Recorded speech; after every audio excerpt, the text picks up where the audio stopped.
اے بنی آدم، ہر نماز کے وقت اپنے تئیں مزین کیا کرو، اور کھاؤ اور پیو، اور بیجا نہ اڑاؤ کہ اللہ بیجا اڑانے والوں کو دوست نہیں رکھتا۔ پوچھو تو کہ جو زینت و آرائش اور کھانے پینے کی پاکیزہ چیزیں اللہ نے اپنے بندوں کے لیے پیدا کی ہیں، ان کو حرام کس نے کیا ہے؟ کہہ دو کہ یہ چیزیں دنیا کی زندگی میں ایمان والوں کے لیے ہیں، اور قیامت کے دن خاص انہی کا حصہ ہوں گی۔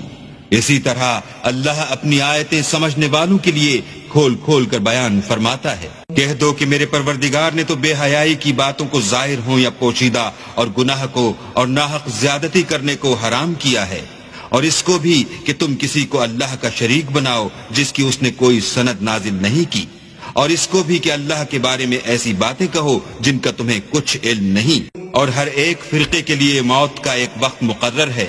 جب وہ آ جاتا ہے تو نہ تو ایک گھڑی دیر کر سکتے ہیں نہ جلدی۔ اے بنی آدم، ہم تم کو یہ نصیحت ہمیشہ کرتے رہے ہیں کہ جب ہمارے پیغمبر تمہارے پاس آیا کریں اور ہماری آیتیں تم کو سنایا کریں تو ان پر ایمان لایا کرو، کہ جو شخص ان پر ایمان لا کر اللہ سے ڈرتا رہے گا اور اپنی حالت درست رکھے گا تو ایسے لوگوں کو نہ کچھ خوف ہوگا اور نہ وہ غمناک ہوں گے۔ اور جنہوں نے ہماری آیتوں کو جھٹلایا اور ان سے سرتابی کی، وہی دوزخی ہیں کہ ہمیشہ اس میں جلتے رہیں گے۔